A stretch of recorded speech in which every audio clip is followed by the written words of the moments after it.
Pirezidaantiin USA Ameerikaa duraanii Joo Baayiden dhukkuba kaansariin qabamuun himameera.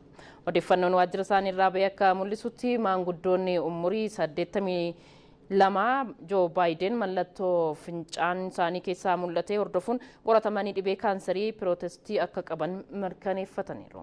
Dhibeen kun gara lafeettis babal'ataa akka jiru dooktaroota wabeeffachuun miidiyaaleen addunyaa garaagaraa gabaasaa jiru.